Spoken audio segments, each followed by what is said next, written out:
Season 2, Episode 5. Every time we think we've got everything worked out, life's. Yes. So we are going to be racing to be finished before Season 3 hits, but we're going to try. We're trying to find a binge day to maybe. Oh, I could do a binge day. That might be the way to go, I reckon. I could definitely do a binge day. Yeah. To do the last 3. All right. You all heard that? Binge day with Cathy. Sounds good. All righty. So you did take a few notes. Notes. You did take quite a lot of notes. Yeah. What you got? So the opening scene where Padan Fain saunters in with the Horde of Valere, it just kind of confirmed for me my own theory that Padan Fain is the Dark One. He's the big baddie. Because he doesn't, all this stuff everyone's taking so very seriously, he just doesn't care. He just doesn't care, and it's like he's operating on a whole other level. So I just, what's his name? Sorry, like the bloke. Ishamael? No. Lord Turak? Yes, Lord Turak. Yes. And he was going, the whole world will be ours, and then Padan Fain skips in, and so Padan Fain doesn't care about all these stupid little wars and things. He just wants to create mischief and mayhem and evil and drama, and sit back and watch them all tearing each other apart. So it just confirmed for me my theory. Anyway, so I just It makes me think of something I made note of that was much later, when Ishamael and Lanfear were in the dream world. Remember, she pretended to be Rand and in the bed, and then they were talking, and Ishamael says that he's the only one that actually believes in the dark and wants to break the wheel. Yeah.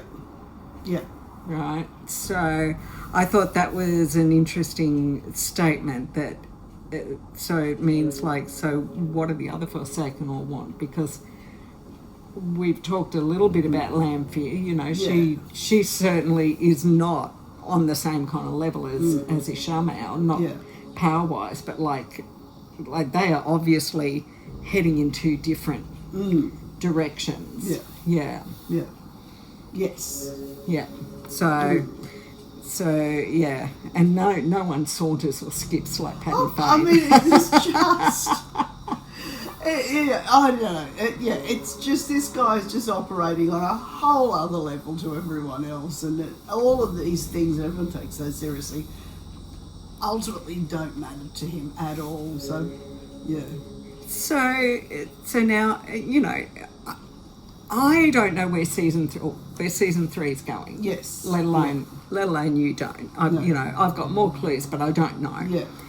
With how season 2 ended, with Ishamael being killed, and all the rest of Forsaken out, Lanfear going, light help you, Randall Thor. What's that all going to mean then for Padan Fain, do you think?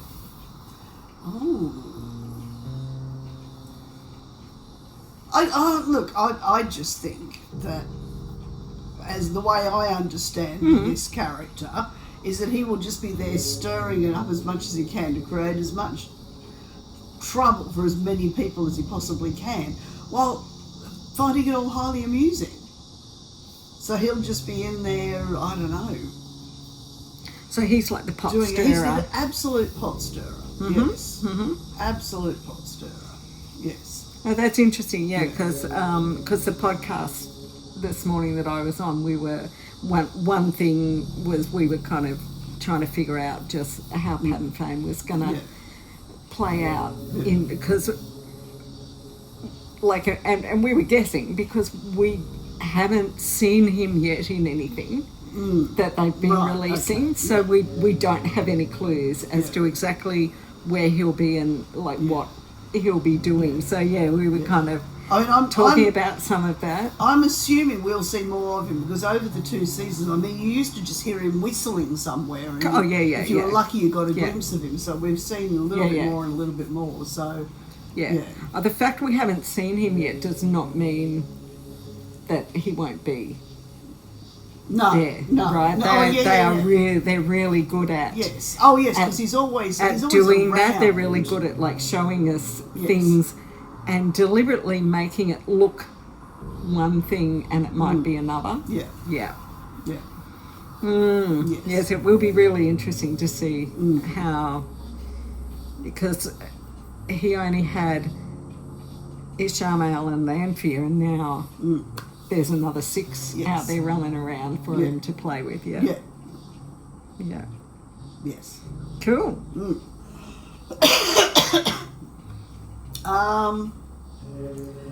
Okay. So when Leandrin brought the 3 girls out of the ways and through the burning vagina, honestly. Yeah. So, and she released her control hold, whatever it was that she had. I can't remember what she called it. Sorry.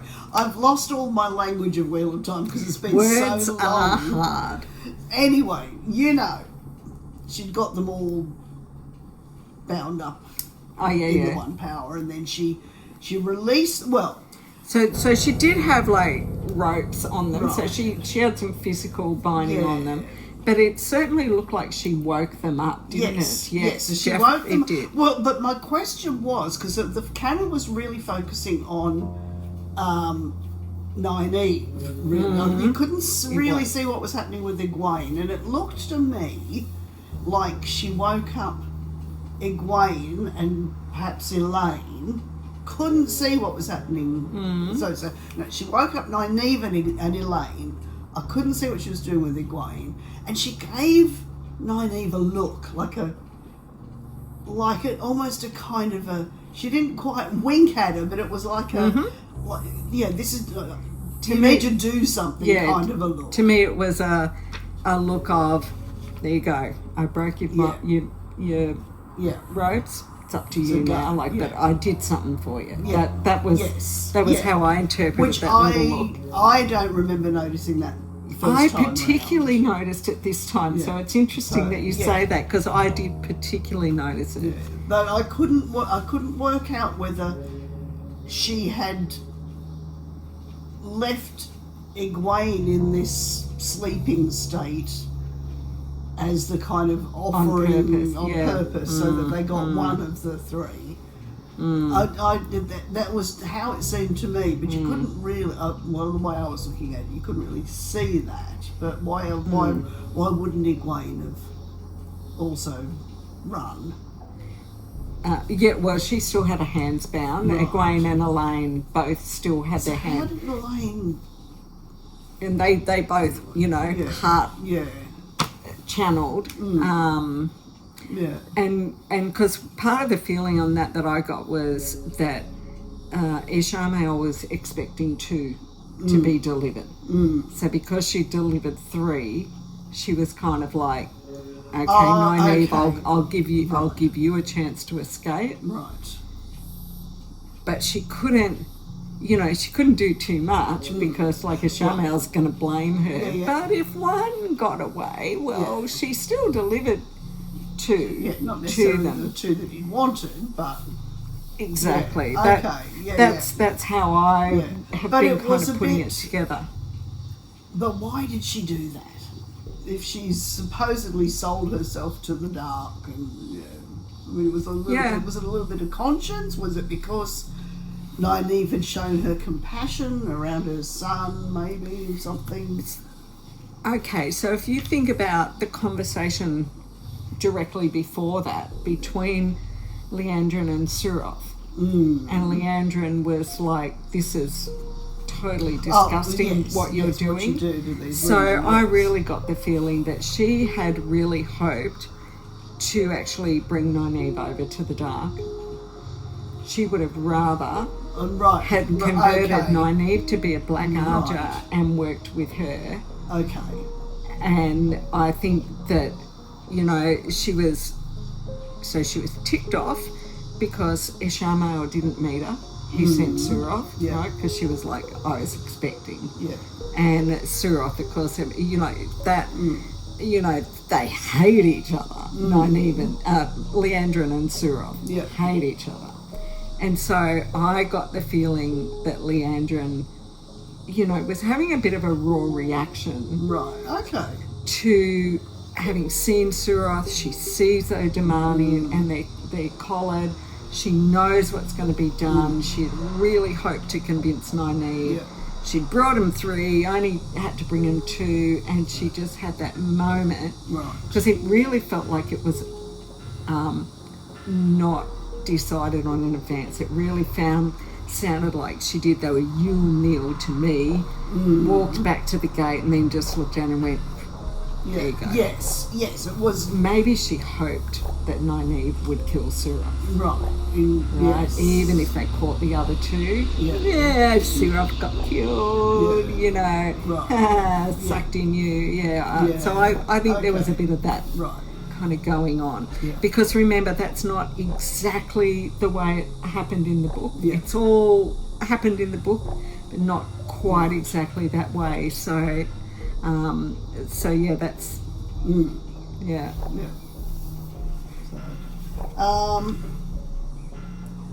Oh yes, and the conversation between Ishamael and Lanfear about the 5 from the 2 rivers, and I think it was, and Ishamael said, well, the girls, one wants more power and one fears it. Okay, so who's who? And that, well, I was sitting there going, well, one craves power. That was craves power. That was his exact wording. And that was the word that that's one what craves me. power, one and fears one fears it. it. So, well, and I went back and forth on this many times through the rest of the show. I think initially I went, oh, okay, then Nynaeve craves power and Egwene fears it. But I actually think it's the other way around, because Nynaeve, because she can only really use the power when she's angry, so I think she fears and doesn't trust it. She fears it. So but it was the craving power for Egwene. It's like, okay. Little Miss Goody Two Shoes, who's always like, oh, are you talking about me? Yes. So that was really, that's why I kept going back and forth. It wasn't really about Nynaeve, it was about her. He is the father of lies. True. So, but I would definitely agree that Egwene is one who craves power. According to Ishamael, Egwene is the one who craves power. Yeah. Nynaeve is the one who fears it. Yeah. I mean, it's much more nuanced. I mean, Egwene, I think, craves recognition for her power. We've seen a bit of that. But okay, because he then went on and said Matt was born mine, and I was like, no, I don't. I think it's a bit black and white. My Matt. Yeah. Because of course, when I watched it the first time, I was like, oh yes, of course, Matt is bad. You know, correct. So correct. Yeah. And then was Perrin will go to return to the wolves. And Perrin will soon be more wolf than man. Yeah. And it was like, no, I don't think so. So it's kind of,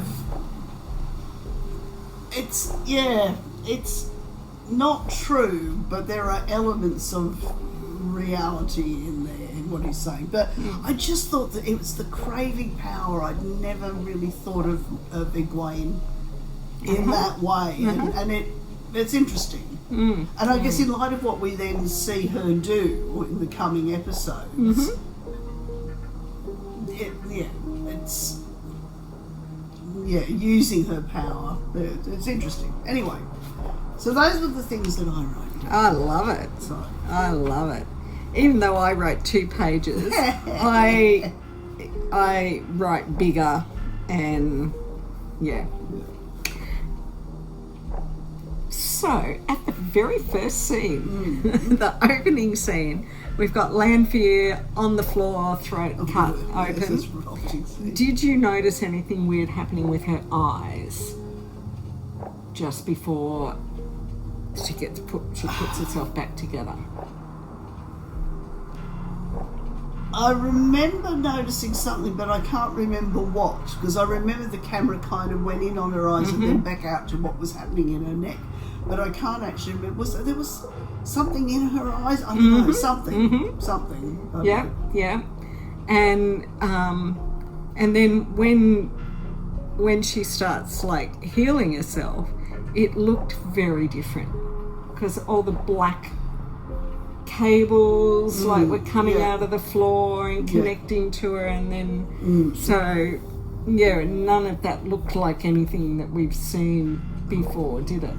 Not that I can recall, but I don't know. Well, we haven't seen black things come out and attach to someone and then they start doing something amazing. You just see them go. Yeah, no, we haven't seen it. Yeah, no. So she did have all these black floaters all through her eyes, and it's not a spoiler, I can tell you they have a name. Oh, okay.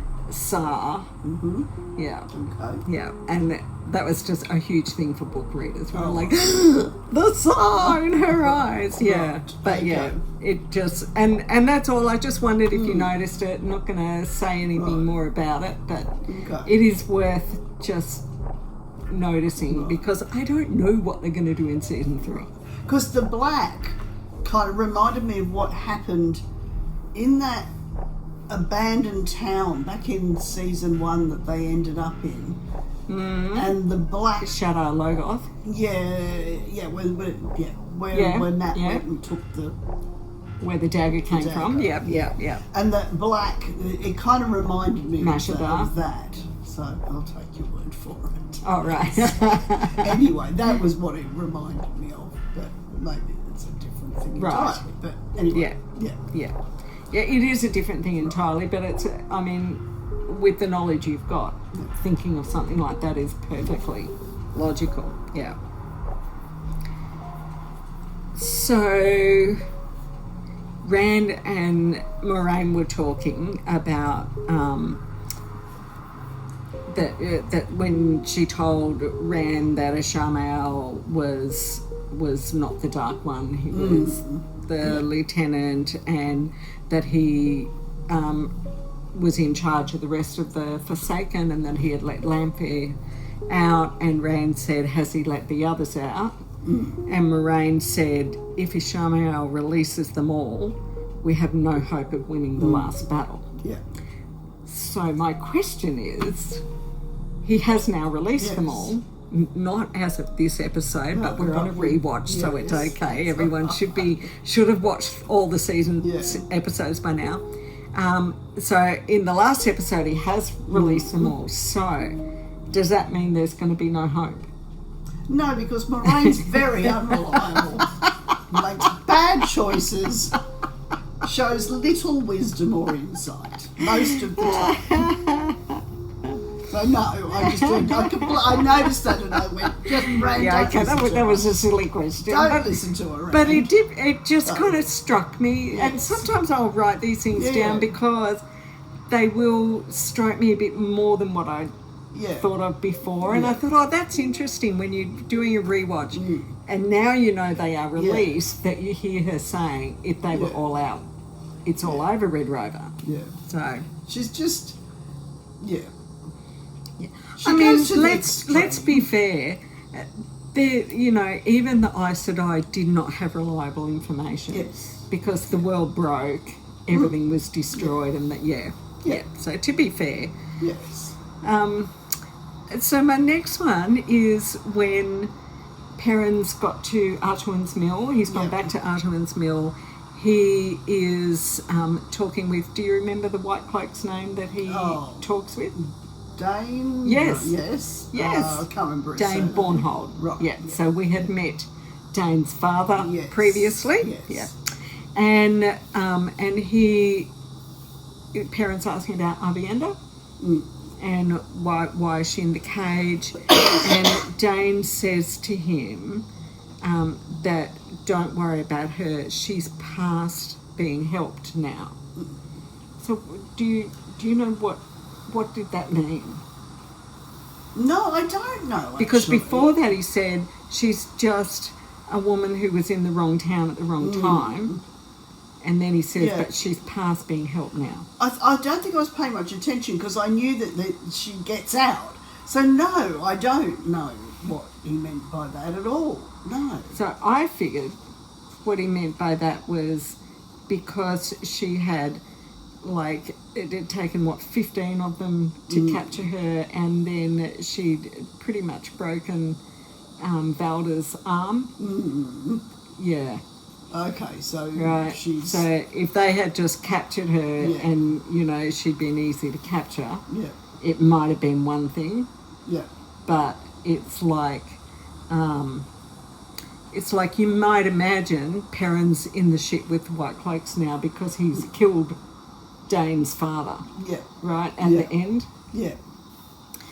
So, like, no matter what they might have thought of him at Artuin's Mill, like, he's killed a White Cloak now. And so, so basically I got the idea that that's what he was saying was she's actually now messed with us anyway, so she's past, any help. And I'm trying to think who gave the history of the... it was with who was talking when we got the history of the Three Oaths? Was that Varen? Okay, I just wrote history of the Three Oaths. It was it Varen? Who was it? Oh my goodness. Did you, regardless of who it was, did Leandrin? I think it was Leandrin. It may have been Leandrin. So did you absorb any of what was being said? Yes.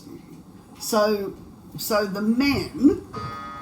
It was Leandrin. The men who can't stand women having power. Yeah. Yes. The men had put all of these oaths and restrictions and rules around the Aes Sedai and how the tower operates, because if women are predictable, then they can... Their power is controlled. Yeah. Boo to the men. Double boo.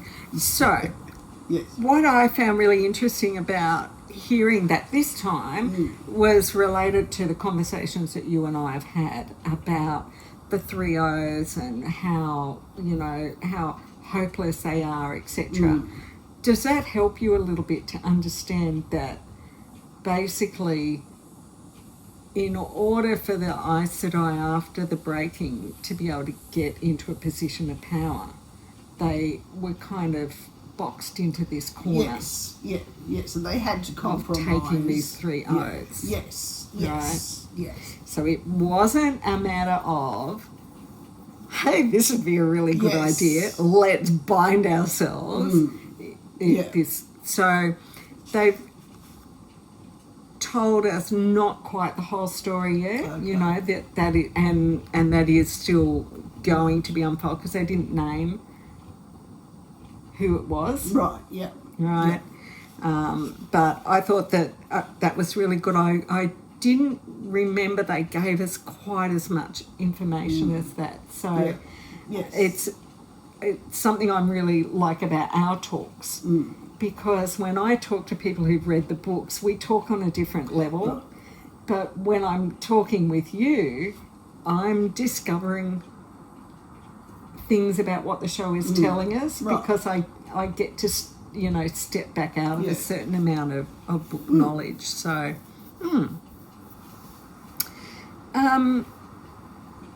Sheriam, you remember Sheriam is the mistress of novices. So what's up with her memory? Well, she's been confunded, if we're talking about Harry Potter terms. Yeah, she's been, well, that's...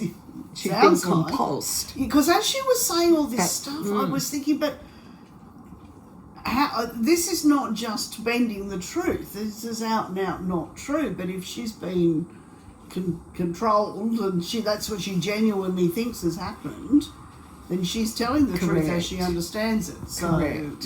Yeah. I don't remember any of that. The bit where they looked at the writing. Oh, really? That's didn't- great. Yeah, I did not remember any of that. That was great. I really enjoyed that. Don't know why. I think probably because there's so much plot happening when you watch it. Some of the detail passes you by. And this is only your second watch, so the last time you watched, you were absorbing. I remember when we watched season 2, and you're just like, this is just so much. It's just coming. So, you know, having missed little bits like that, because they were brand new characters. Yes. Right? Varen, Naomi, and Yasuka. Yeah. All brand new characters, sitting in a brand new setting, doing brand new things. The more I watch that, the more I think that Sheriam didn't even remember doing it, and it wasn't until she started reading the words that she was kind of like, I did do that. That, you know. Yeah. And it's like, and she would have been so embarrassed, right? Yeah. Because there's Varen, one of her contemporaries. Yeah. And she's just like, yes, well, I don't know why I'm forgetting things. And that's truth. She doesn't know why, you know, Yes. Yeah. Fabulous. I just made a note, so I've just got like words down the page because otherwise I don't have time, you know what I mean? So it just gives me memory. It's like having little flashcards. Avienda and Perrin's discussion around the fire, and we got this really nice little dump of exposition about the Aiel. Yes. Yep. And the first 3 things I wrote were just 3 names for things. So firstly, wetlanders. So, well, because they live in the desert. Yep. And so anyone who doesn't, correct, it is desert. Yeah. So anyone who doesn't live in the desert is a wetlander.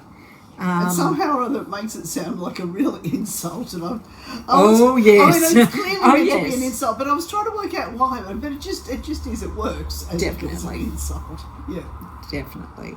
Yeah. And then Perrin said, I thought Aiel don't ever come out of the waste. Yeah. So that's obviously the desert. Yeah. And, you know, it's a bit like wetlanders.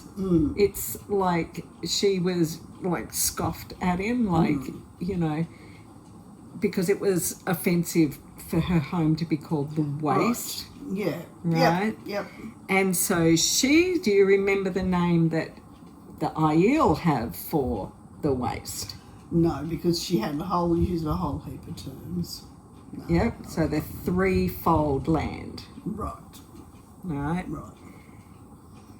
And that meant that there were 3 reasons why the Aiel live in that place.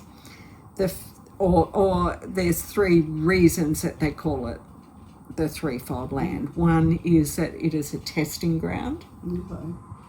Then it is a shaping place, and it is a punishment for their sins. And what were their sins? And Perrin asked her that. Did he ask her? And Perrin said, what sin? And she said... She used so many weird words in this whole conversation. I was a little bit befuddled. Correct. There is jargon involved. And she said, we don't remember what the sin was. So we've got that, you know, this perception of the Aiel from the outside, right? Of it being just these. You can see that they perceive them as being pretty barbaric. You know, just these black-veiled Aiel that you know live out in the waste. Yeah. While, that's right, because then she started talking about some more terms, which was Ji'ito. Yep. Yeah. Do you remember what those two things meant? No, because it was just, honestly, it was Yeah, like yeah, it yeah. was just a wave of words. Yeah, yeah. So the literal translation of Jiato is honour and obligation. Right. And so Ji is honour, To is obligation. And she told Perrin that she has To Yes. to him. Yeah. Now, Because he risked his life and saved her. So right? this is one of the reasons why a lot of this conversation was lost on me, because I then went down a whole track. Okay, people, Ruth and Naomi, if anyone knows your Bible, because she said to him, I will go where you go, which is directly the story of Ruth and Naomi. The foreign, weird, feared person going with the Israelite, and yeah. So that's what I was so hung up on that all these new terms kind of got a bit lost on me. So now, holding that in mind, if we think about it, that all of the rest of the world calls the threefold land the waste, and they're just these people that live out there. And these people living out there saying that they are being tested, shaped and punished, living their very secluded life out in there. Who do they remind you of out of the Bible? Well, they could be the Israelites, but they could be just about anybody. But yes. Well, wandering the desert, yes. secluded, Anytime being the Israelites tested, were playing shaped up, and punished. Yes. Yeah. I don't think that's a spoiler No. for me to tell you that they are definitely shaped on the Israelites. Right. And, you know, even though that wasn't said starkly then, the fact that you picked up those little things, you know, allows me to say that. And that's not spoiling anything, not told you anything about what's coming. Oh, except that she did also say to Perrin that they were waiting, they were had crossed the spine of the world because they were looking for someone. I did not take that in. So many words. Yeah. And so the term she used was they were looking for their Karakan. Oh, yes, which was a kind of... Which is the Lord chief of Lords, chiefs. Chief of chiefs, yes, yes. Yep. Yeah. So... in which case I'm going to predict that he's not at all where they think he might be, because he won't look like what they think he looks like if it's based on the Israelites. Do you have any idea who he might be? No. Oh, well, it could be Rand. That would make sense, given that he's half Aiel or entirely Aiel. I can't remember who his father We was. know that he's Aiel, but we don't know much. Right. We definitely know his maternal. Yes, we know his mum was an we Aiel, know his maternal bloodline. we don't know who his dad we is, don't do we? at this point know his But okay, paternal I'm going to guess bloodline. it's Rand, and given that's the only other Aiel that I've met so far in this journey, isn't it? I think. Apart from his living. mother. Yeah. And I mean, we've met Avienda, Bane and Chiad, but you remember Bane and Chiad? No. No. That's all right. I think next episode they'll come in. Okay. That's all right. You'll go, oh yeah, right. when you see them. But that's all right. Oh yes, and his And mother. his mum. Yeah, exactly. So there. It's always this way with this Messiah type thing, right? So we've got the Dragon Reborn, and that does not mean the same as Chief of Chiefs, Yeah. right? But Yes, then if it is... how many saviours of the world are we going to have at one But time? if it is Rand, their perception of who he is and what he's there for is not at all the same as the Dragon Reborn, is it? No. It's something quite... No, it's not, Okay. and I don't think they'll. And if it is Ren, I don't think he's what they're expecting to find. So I said to you, when you're looking for a Messiah, he's never what you think he's going to be. So Yeah, because there's 5 of them. That's right. Yeah, and so maybe there will be other cultures with other prophecies that the others will embody. Yeah. Yeah. Yes. Yeah. And my last little note was just about Ishmael influencing the Shanchen. So there was a little bit of a technical issue with my phone just went, your storage is full. So we've got 5 minutes maximum. Yes. Ishmael influencing the Shanchen. So we had, before they dumped Egwene on Turak, he was talking to Ishmael and he was saying, you know, you're not one of the blood, you're not even from our land, you know, how did you, like, where are you from? And do you remember what Ishmael answered? No, I remember the conversation, but no, I don't remember what he answered. So he did such a Aes Sedai answer. He said, it's been so long since I was home, I don't even remember anything about it. Yeah. Which, you know, was true, thousands of years, but yeah.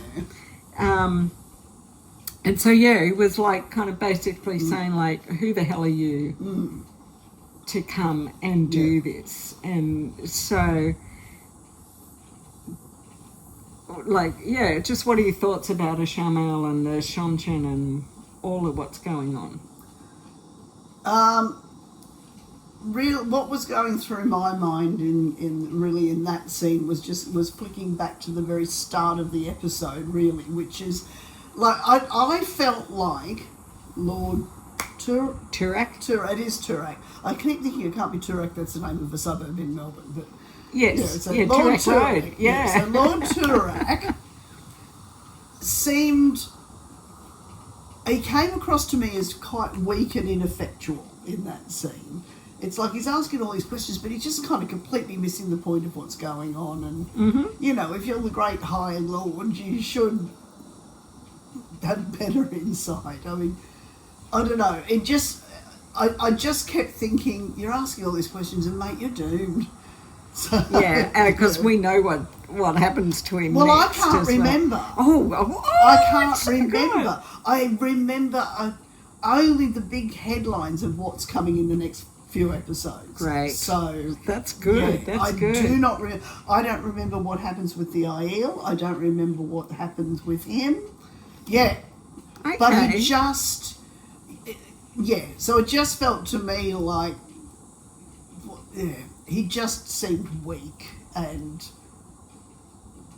not very insightful. Right. So, because, I mean, it was so obvious, well, I don't know, in a much earlier scene, Lady Suroth, okay.